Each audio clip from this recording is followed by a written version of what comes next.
بسم اللہ الرحمن الرحیم ومن احسن قولا ممن دعا الی اللہ وعمل صالحا وقال اننی من المسلمین۔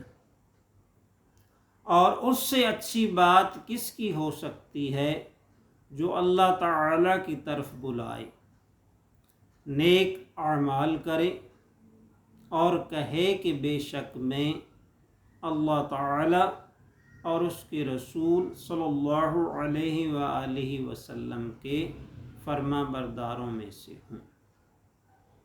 بزم اسلام میں جب سال جدید آتا ہے، بزم اسلام میں جب سال جدید آتا ہے، یاد افسانہ بیداد یزید آتا ہے۔ خون روتے ہیں فرشتے کہ حسین ابن علی راہ اسلام میں ہونے کو شہید آتا ہے۔ باطل قوتوں نے ہر دور میں حق کا راستہ روکنے اور اسے دبانے کی بھرپور کوششیں کیں، مگر کوئی سزا، خوف، لالچ، ترغیب، ترہیب، تیر، تلوار، جیل یا پھانسی اسلام اور اہل اسلام کا راستہ نہ روک سکی۔ تاریخ اسلام ایسے جری اور بہادر مجاہدین سے بھری ہوئی ہے۔ تاریخ اسلام میں ایسے جان نثاروں کی کمی نہیں جنہوں نے ایثار و قربانی کی بے مثال داستانیں رقم کیں۔ وہ ہمیشہ شوق شہادت میں بے چین اور مضطرب رہتے تھے اور چاہتے تھے کہ انہیں موقع ملے کہ وہ اللہ تعالیٰ کی رضا کے لیے اپنی جانوں کا نذرانہ پیش کریں۔ مثل امواج بحر، جس طرح سمندر کی لہریں، سمندر کی موجیں بے قرار ہوتی ہیں ایک دوسرے سے آگے بڑھنے کے لیے، وہ ایک دوسرے سے آگے بڑھنے کے لیے اپنا پورا زور اور قوت صرف کرتی ہیں، اسی طرح مجاہدین اسلام اپنی جانوں کا نذرانہ پیش کرنے کے لیے ایک دوسرے پر سبقت لے جانے کی کوشش کیا کرتے تھے۔ دشمن کے مقابلے میں وہ کبھی جان بچانے کی کوشش نہیں کرتے تھے، بلکہ ہمیشہ جان قربان کرنے کے لیے ایک دوسرے سے بڑھ بڑھ کر آگے ہوتے تھے۔ ان کا مقصد یہی ہوتا تھا کہ کسی بھی طرح ہمیں موقع مل جائے کہ ہم اللہ تعالیٰ کی رضا کے لیے، اس کے دین کی سربلندی کے لیے، اللہ تعالیٰ اور اس کے رسول صلی اللہ علیہ وسلم کا نام سر بلند کرنے کے لیے اپنی جانوں کا نذرانہ پیش کریں۔ خدا کا قہر بن جاتے تھے یہ میدان میں آ کر، جذبہ شہادت سے سرشار یہ مجاہدین اسلام خدا کا قہر بن جاتے تھے یہ میدان میں آ کر، در خیبر الٹ دیتے تھے یہ نانے جمی کھا کر، در خیبر الٹ دیتے تھے یہ نانے جمی کھا کر۔ سرکار دو عالم صلی اللہ علیہ وسلم کا فرمان ہے، وہ شخص جو جہاد کو نکلے اور اس جہاد سے اس کی مراد نہ حصول ملک ہو، نہ اعزاز دنیا ہو، نہ وہ اپنی شہرت چاہے کہ لوگ اسے بہادر اور شجاع کہیں، بلکہ محض اللہ تعالیٰ کی رضا، اعلاء کلمۃ الحق کے لیے وہ جہاد کے راستے پر چلے اور اللہ تعالیٰ اور اس کے رسول صلی اللہ علیہ وسلم کی رضا کے لیے کفار کے ساتھ برسر پیکار ہو تو اللہ تعالیٰ اس امر کا ضامن ہوتا ہے کہ اسے بخش دے، یا دشمن کے مقابلے میں اسے ثابت قدم رکھ کر ثواب کا حقدار بنائے اور اسے فتح عطا فرما کر غازی بنا دے، یا اس کے لیے جنت اور حور و غلمان کو لازمی کر دے۔ نواسہ رسول، جگر گوشہ بطول، راحت قلب امام الانبیاء، راکب دوش مصطفیٰ، نور نظر علی المرتضیٰ، شہزادہ گلگوں قبا، سرہنگ اہل وفا، جوانان جنت کے سردار، قبلہ قلوب اہل معرفت اور قبلہ اہل صفا، سید الشہداء ابو عبداللہ حضرت امام حسین بن علی بن ابی طالب رضی اللہ تعالی عنہم اجمعین، 5 شعبان المعظم 4 ہجری کو دنیا میں تشریف لائے۔ آپ کی ولادت کی خوشخبری سن کر سرکار دو عالم صلی اللہ علیہ وسلم اپنی بیٹی سیدۃ النساء فاطمہ الزہرا رضی اللہ تعالی عنہا کے گھر تشریف لے گئے، نواسے کو گود میں اٹھایا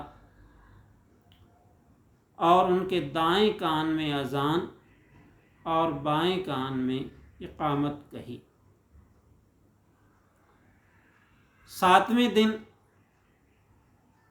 آپ کا عقیقہ کیا اور آپ کے بالوں کے وزن کے مطابق چاندی خیرات کی۔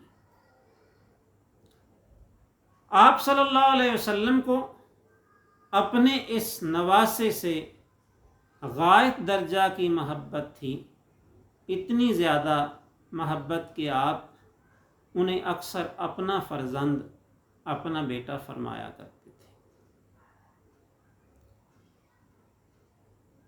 آپ صلی اللہ علیہ وسلم ایسا ہوتا کہ نماز میں تشریف فرما ہوتے اور نماز میں بھی عبادت کی اعلیٰ ترین صورت سجدے میں ہوتے تو حضرت ام سلمہ رضی اللہ تعالی عنہا بیان فرماتی ہیں، اس حدیث کو حاکم نے بیان کیا ہے کہ آپ صلی اللہ علیہ وسلم سجدے میں تشریف فرما ہوتے اور سیدنا امام حسین رضی اللہ تعالی عنہ کھیلتے ہوئے آتے اور آپ کی پشت پر سوار ہو جاتے تو آپ صلی اللہ علیہ وسلم ان کی خاطر اپنے سجدے کو طویل فرما دیتے، جلدی سجدے سے سر نہ اٹھاتے، کہیں ایسا نہ ہو کہ میرا نواسہ گر جائے اور اس کو کوئی چوٹ لگ جائے۔ آپ کو ہمہ وقت اپنے اس نواسے کی دلداری مقصود ہوتی تھی۔ ایک بار کسی اعرابی نے آپ کی خدمت میں ہرنی کا ایک بچہ پیش کیا، آپ نے وہ حضرت امام حسن رضی اللہ عنہ کو عطا فرما دیا۔ وہ اس سے کھیل رہے تھے، اس کے ساتھ دوڑ لگا رہے تھے۔ حضرت امام حسین رضی اللہ عنہ نے دیکھا تو پوچھا، بھائی یہ ہرنی کا بچہ کہاں سے لیا ہے؟ انہوں نے فرمایا کہ یہ مجھے وہاں سے عطا ہوا ہے جہاں سے کونین کو نعمتیں عطا ہوتی ہیں۔ تو اسی وقت آپ سمجھ گئے اور دوڑے دوڑے نانا جان کی خدمت اقدس میں آئے اور عرض کی، نانا جان آپ نے بھائی جان حسن کو جیسا ہرنی کا بچہ عطا فرمایا ہے ویسا مجھے بھی عطا فرما۔ تو اس وقت آپ صلی اللہ علیہ وسلم نے ارشاد فرمایا، بیٹا وہ تو ایک ہی بچہ تھا جو حسن کو دے دیا، آپ دونوں مل کر اس سے کھیل سکتے ہیں۔ لیکن حضرت امام حسین رضی اللہ عنہ کسی طرح بھی اپنا الگ ہرنی کا بچہ لینے کے علاوہ راضی نہ ہوئے، بار بار درخواست کرتے رہے کہ مجھے الگ سے ہرنی کا بچہ جو ہے وہ عطا فرمایا جائے۔ اس پر آپ کا اصرار اس حد تک بڑھا کہ آپ کی آنکھوں سے آنسو آنے کو تیار ہو گئے۔ اتنے میں آپ صلی اللہ علیہ وسلم نے فرمایا، آپ صلی اللہ علیہ وسلم نے ملاحظہ فرمایا کہ دور سے ایک ہرنی اپنے بچے کے ساتھ دوڑی ہوئی خدمت اقدس میں چلی آ رہی ہے۔ اس نے آ کر اپنا بچہ آپ کی خدمت میں پیش کیا اور آپ کی بارگاہ میں عرض کیا کہ یا رسول اللہ صلی اللہ علیہ وسلم، میرا ایک بچہ تو شکاری نے پہلے پکڑ لیا تھا، وہ لا کے اس نے آپ کی خدمت میں پیش کر دیا۔ دوسرے بچے کو جنگل میں میں لے کے بیٹھی تھی اور اس سے پیار کر رہی تھی، اس کو دودھ پلا رہی تھی کہ مجھے غیب سے آواز آئی کہ اے ہرنی، حضرت امام حسین رضی اللہ عنہ کی آنکھوں سے آنسو آنے والے ہیں، ان کی آنکھوں میں آنسو آنے سے پہلے پہلے اپنا بچہ لے جا کر دربار رسالت میں پیش کر دے۔ اسی طرح دونوں صاحبزادوں نے حضرت امام حسن اور حضرت امام حسین رضی اللہ تعالی عنہما نے ایک بار تختیاں لکھیں، خطاطی کا مقابلہ کیا کہ زیادہ خوبصورت کون لکھتا ہے، اور لکھنے کے بعد اپنی وہ لکھائی فیصلہ کروانے کے لیے حضرت علی شیر خدا رضی اللہ تعالی عنہ کی خدمت میں لے کر گئے اور عرض کیا کہ ابا جان، آپ ہماری تحریریں دیکھ کر فیصلہ فرمائیں کہ ہم دونوں میں سے زیادہ خوبصورت کس نے لکھا۔ آپ نے دونوں کی تحریریں ملاحظہ فرمائیں اور ارشاد فرمایا کہ آپ دونوں نے بہت اچھا لکھا ہے، بہت خوبصورت لکھا۔ لیکن صاحبزادوں نے عرض کیا کہ نہیں ابا جان، آپ یہ فرمائیے، فیصلہ فرمائیے کہ ہم دونوں میں سے سب سے زیادہ خوبصورت کس نے لکھا ہے، زیادہ اچھی اور خوبصورت تحریر کس کی ہے۔ تو اس وقت آپ نے فرمایا، بیٹا، آپ کے نانا جان کا دربار دربار عالی ہے، ساری کائنات کے فیصلے وہاں سے ہوتے ہیں، لہٰذا آپ ان کی خدمت اقدس میں جائیں، وہاں جا کر اپنی اپنی تحریریں پیش کریں اور ان سے فیصلہ کروائیں کہ زیادہ خوبصورت تحریر کس کی ہے، زیادہ اچھا خط کس کا ہے۔ دونوں صاحبزادے وہاں سے دوڑے دوڑے اپنے نانا جان کی خدمت میں حاضر ہوئے اور عرض کی کہ نانا جان، آپ یہ ارشاد فرمائیے، یہ بتائیے کہ ہم دونوں میں سے زیادہ اچھی تحریر کس کی ہے۔ آپ نے بھی یہ مناسب نہ سمجھا کہ کسی ایک کی تحریر کو اچھا قرار دیا جائے، لہٰذا آپ نے فرمایا، بیٹا، آپ دونوں اپنی یہ لکھائی لے کر اپنی والدہ محترمہ کے پاس جائیں، سیدۃ النساء حضرت فاطمہ الزہرا رضی اللہ تعالی عنہا کی خدمت میں یہ پیش کریں اور ان سے فیصلہ کروائیں۔ دونوں صاحبزادے اپنی والدہ محترمہ کی خدمت میں حاضر ہوئے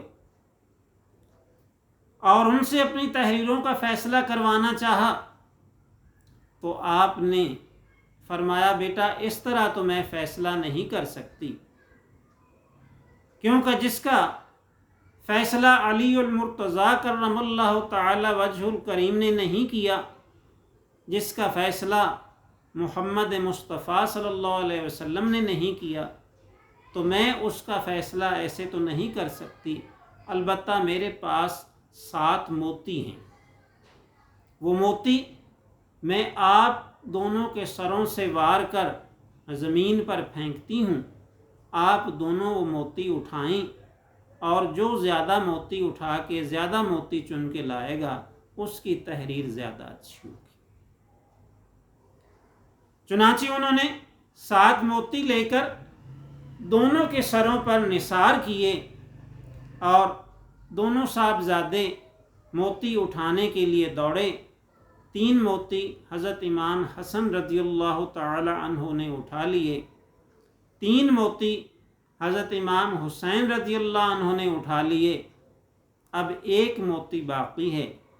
اللہ تعالیٰ نے جبرائیل علیہ السلام کو حکم دیا کہ جبرائیل یہ کسی کے بھی موتی اٹھانے سے پہلے جا کر اس کے 2 ٹکڑے کر دو۔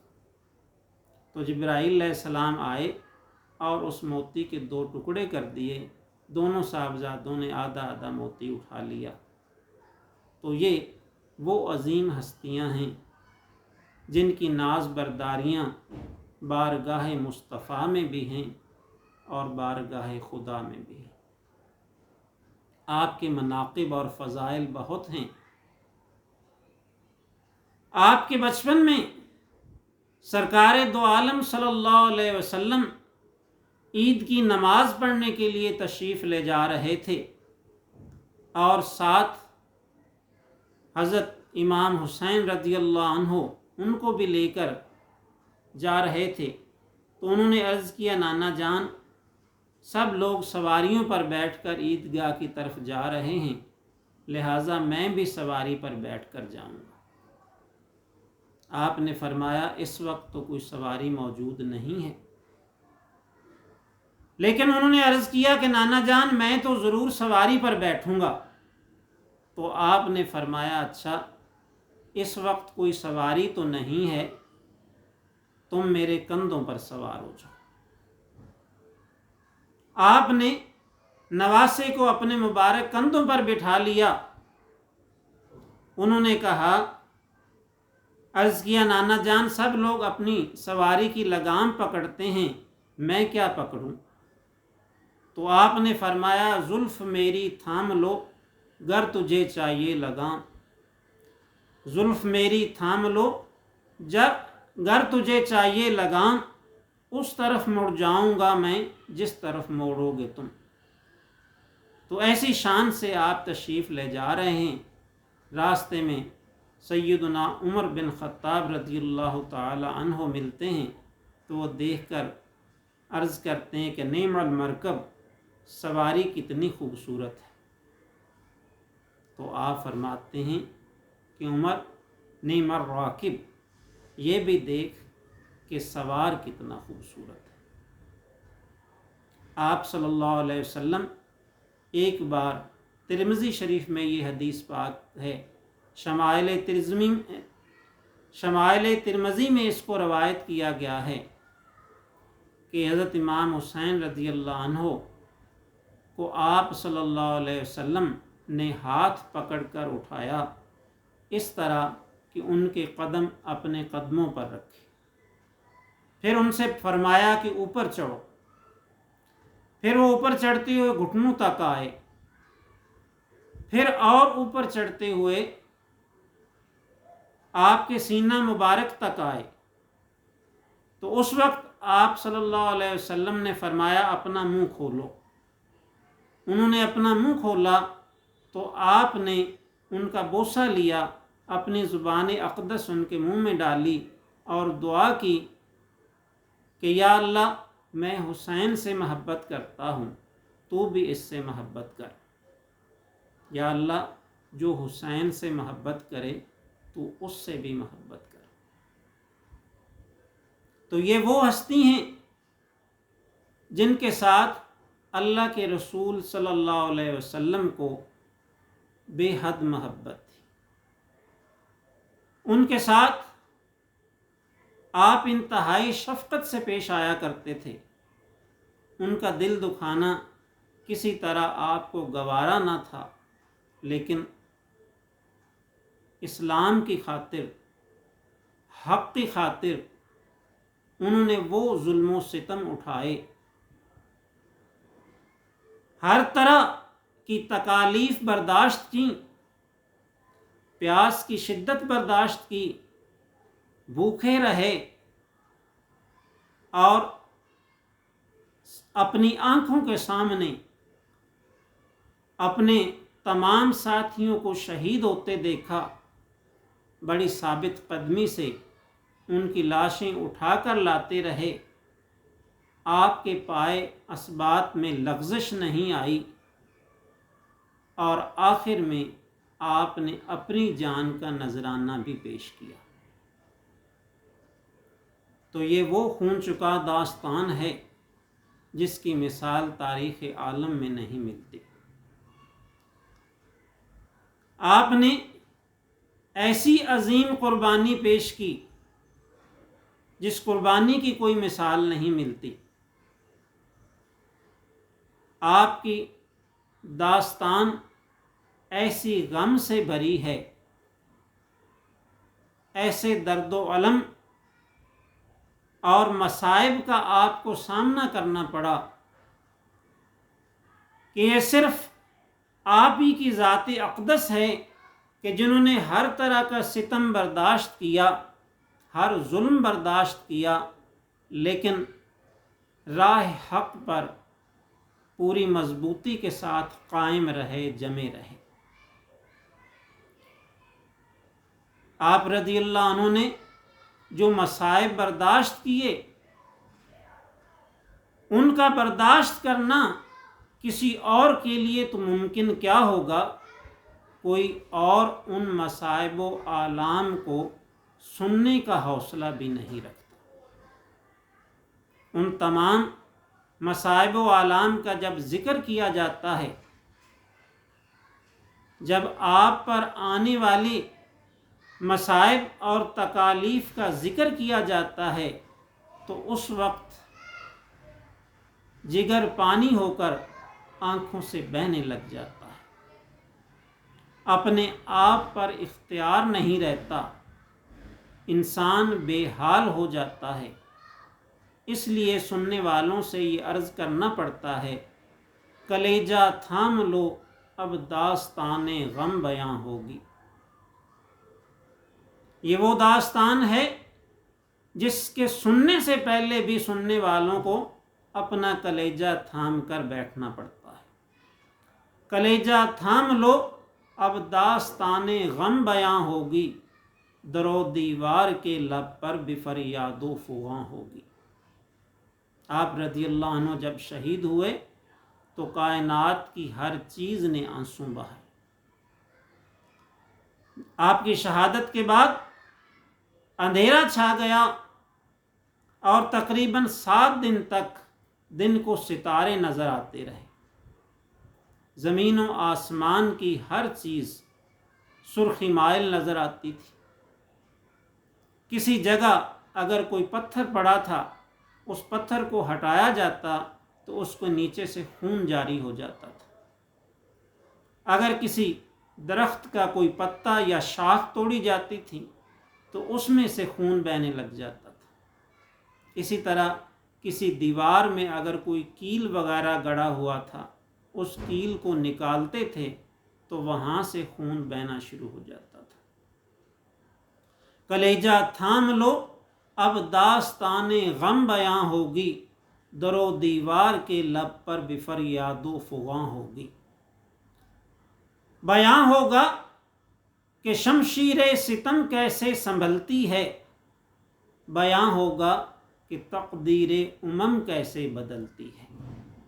تو ناظرین و سامعین، یہ پہلا بیان تھا یا بیان کا پہلا حصہ تھا۔